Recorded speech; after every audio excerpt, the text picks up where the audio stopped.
Alright, YouTube, I am back for another update of what I did in a week of being at Swift. Um, so this video is actually like 3 days late. Believe it or not, I had a busy week this week with training and shit. Um, Found out what day I'm taking my state test to actually get my CDL and everything, so I was really more focused on that. Um, So in this week, it'd be basically June 17th to June 23rd, which would basically be Wednesday to Tuesday, which makes up my second week. Um, Basically Wednesday, all we did, well, let me just refer to that. Once you get on the range, depending of who your instructor is, you will pre-trip for like your first hour of the day. Um, because you have to take a pre-trip eval, a maneuver eval, and a road test eval. Before you go to state, you have to pass all of those. Each one, 80% are better, but I mean, I don't know too many people who've attended and made better than a 90, honestly, on these evaluations. Unless you're just really freaking good at all of this. So basically Wednesday, what we did was we pre-tripped for the first hour of the class, and they showed us how to do all 6 maneuvers. Your 6 maneuvers, I mean, you can look it up on YouTube. It's gonna be straight line backing, offset left, offset right, driver side parallel, blind side parallel, and you're gonna do a 90-degree alley dock. For me, what I did was, if you go to the Columbus terminal, like I said, they'll actually give you a cheat sheet of like each step you need to do for each one of these maneuvers, except for straight line, because it's literally just straight line. I mastered, not say mastered, but like I got 5 of them down to a science where I'm pretty confident in. But 90, oh my gosh, 90-degree angle is gonna be like the suckiest one, because there's only 2 steps, and then after that you're gonna have to like wing it to get in the box. And like, I don't want to say like I don't trust my instincts sometimes, but like I second guess it and I just fuck up, and then I get aggravated and I don't want to do 90 no more. So that's what you're gonna do on day 1 of week 2. On the Thursday, same thing. You're gonna pre-trip for another hour. You're gonna eventually hate doing pre-trips, especially for that long. There's only so much you can do on a pre-trip. And then what they'll do is depending on how big your class is, they'll have you guys get in each truck like one at a time, and they'll guide you through it. So like you don't have to really rely on the cheat sheet that they give you. That's basically what happened to me. Like, I'm a visual learner, so I picked up on it pretty easily from day 1 when they were actually just showing it to us before they let us do it. So I was just like, this seems really easy for some reason. And then they gave us the cheat sheet. I'm like, that's why. That's why this is so easy. Once you learn how the trailer reacts on each move, it'll be a lot easier to like do each maneuver at a faster pace, because now you know what the trailer's gonna do, how it's gonna turn, and all that. And I was like, that's gonna be like the biggest thing you need to learn before you can really do any of these maneuvers. Because they do switch the trucks out a lot, because some of them have to go to the shop for maintenance, or they have to regen, or just any reason, honestly, they switch the trucks out. So yeah, they'll basically put you in the truck one at a time and like walk you through each maneuver, and then after that you're basically on your own. Like, not like on your own, but like on your own. If they see you struggling on like one maneuver, they'll come help you. They'll come help you and be like, okay, look, do this. And they'll ask you questions of like, well, did you do this at this time or this at this time? And like, it'll make you think about like what you did wrong, and it'll help you get it in the box. Another one of their things is, don't, like, being that you do have 6 maneuvers, depending on how big your class is, if you get frustrated with one, don't stay on it. Just go to another one.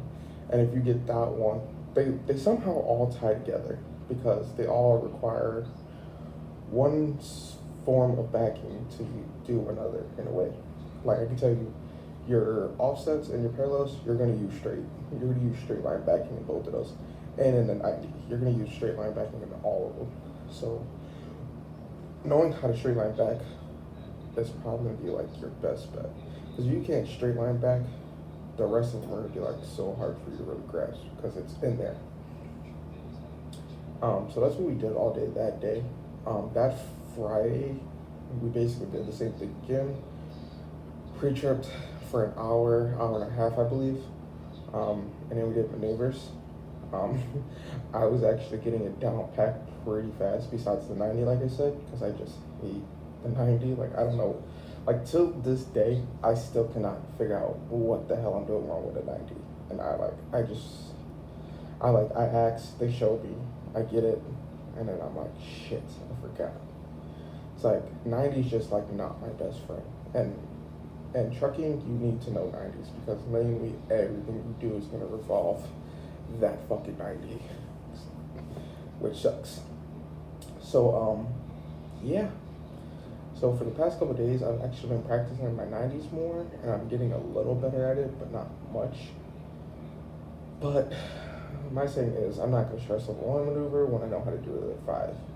Because when you go to state, believe it or not, you're going to do one straight line, you're going to do one offset, and then you can either do one of the parallels or the 90.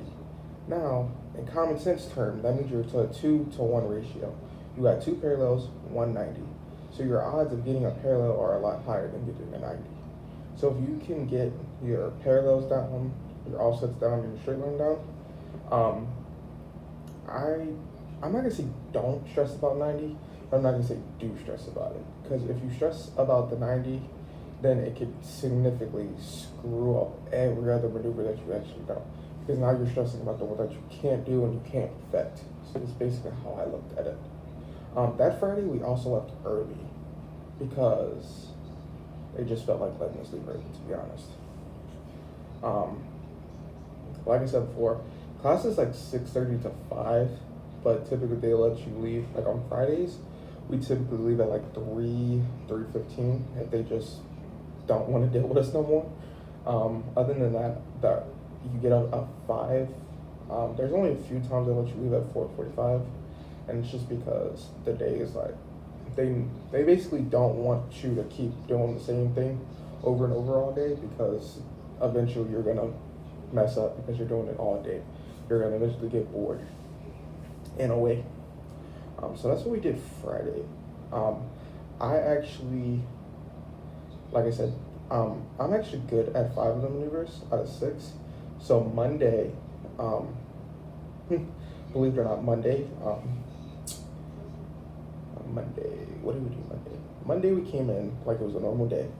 Now, keep in mind, the instructors know what you're actually going to do that day, so sucks. Monday we came in like a normal day. Being that COVID's happening, we got our temperature checked, and they told us to go to the range. They checked their logs to make sure that they were all right. Pre-tripped, like usual, for about an hour, hour and a half, and then we did maneuvers. Well, did maneuvers till our first break, which is like, no, I lied, I take that back. We did maneuvers for like, from like 7 to like 9. 9 to 9:15 is typically going to be your first break. Typically, it could change by a couple minutes, but they accommodate for it to make it still a 15-minute break. Well, we came back from break that day at 9:15. Our instructors didn't come back till like 9:30, 9:40. And the first question they ask is, who's ready to take their maneuver eval? If they ever ask you that, do not volunteer yourself. Because if you volunteer yourself, you look like that guy in the class, and everyone's gonna basically think you're stupid and that you're trying to die. Because Swift's thing is, if you fail 2 evals, you get sent home for a week. And if you fail another 2 after that, you get home sick for 60 days. Me, being that I knew I was confident in 5 of them, I was like, yeah, me. Because no one else in my class was volunteered, so I was like, maybe it's a trick question. No, it wasn't a trick question. They really wanted to know who was ready. So dummy me volunteered like, yeah, me, ha ha ha ha. I don't think they're really gonna give us an eval today because we only been practicing maneuvers for like 3 days and we were all Saturday and Sunday. Dummy me. I volunteered. I took my eval. Surprisingly, I passed it. Don't ask me how I passed the 90. My hands magically did what they needed to do and it went in the box. Crazy. I passed it with 6 points. They basically give you 11 points for your eval because at state you get 11 points or you fail. Once you get 12 points, you basically fail. So I did it within 6 points because I believe I had to do an extra 2 pull-ups. Yeah, I think I did an extra 2 pull-ups on my 90. And then on my offset, I did an extra pull-up and I encroached, which basically means you went over a cone. Not like over it, but like your trailer was like basically over it, so you had to pull up. Or you pulled up too early. That's another way you can get encroachment. So yeah, I took it, I passed my eval, they were like, my instructors actually told me, even if I didn't volunteer, they were still gonna make me do it because they believe I could have passed it. Your instructors, like even though like they're not like watching, like standing by the trucks, they still do watch to see like, you know, who's grabbing it. Because the faster you like take your evals, the faster you can do your drive time and the faster you go to state. Like me, I was supposed to test on July 6th. Now, that is approximately let's just say a week and a half from now. Let's just say that. Being that I did my maneuver eval, I finished my road hours, and I did my pre-trip eval, it actually allowed me to where I could take it on June 30th, which is next Tuesday. Scariest shit in my life because we left early today, and then Monday, I basically gotta practice, and Tuesday, the moment I get to school, I gotta leave to go to state. So honestly, grasp everything like as fast as possible so you can get to state faster, because the longer you're at school, the longer you're not getting paid. And let's be real, we all like money, we all want to get paid. We don't want to be somewhere doing shit for free. At least I don't. So yeah, I did my eval for maneuvers Monday, and being that, you know, stupid me, I volunteered myself. I actually got to drive after lunch that day, which is so freaking fun and scary. You realize how bad people drive once you drive a big rig. Like, oh my gosh, so many people pulled in front of me. You realize how many other truckers hate the Swift name. I mean, every last, like, I think the first day we were making a left turn to go, like, we were just making a left turn somewhere, like at a 4-way. And there was this other company to my left. He saw us going left, and he instantly backed up his truck. Because, as everyone knows, Swift has a bad name about wrecking and hitting people's trucks.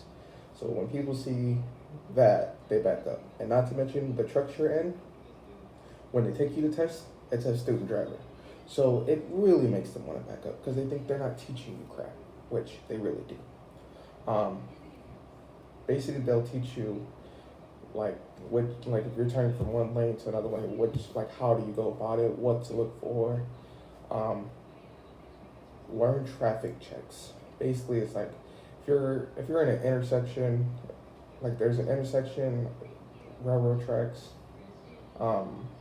side streets, like let's say you're going straight and there's like side streets connected to it.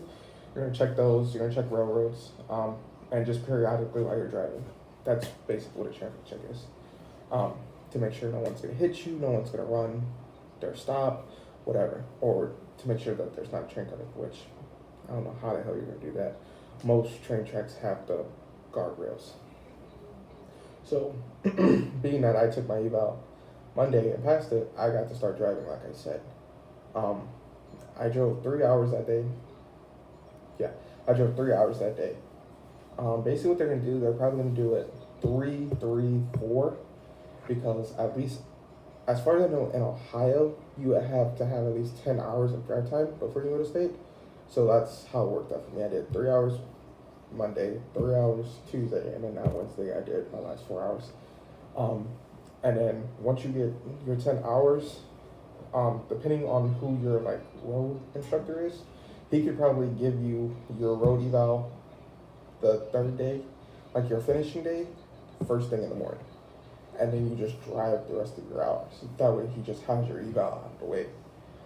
That's actually what happened to me, and I panicked. Like I knew what to do, but I just panicked, and like I still passed my eval, but like I knew what I did wrong. And that's the most important thing. Like, don't think about it as them evaling you. Just think about it as one of your friends in the passenger seat, which is what I should have done. Because after he was done evaling me, and like we just regular drove, I was doing everything correct.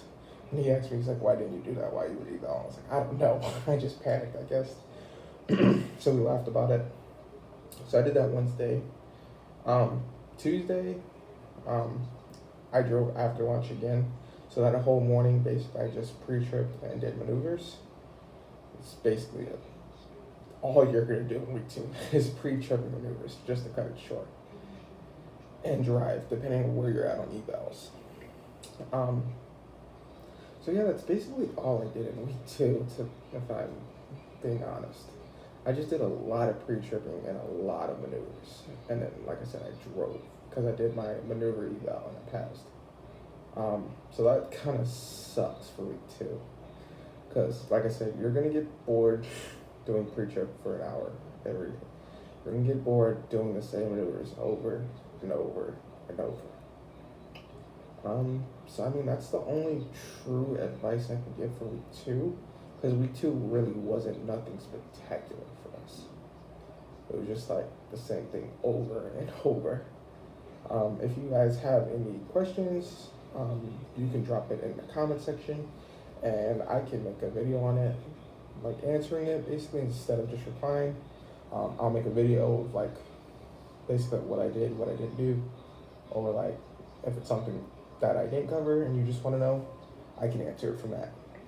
So as always, guys, like, comment, subscribe, and Mikey's out.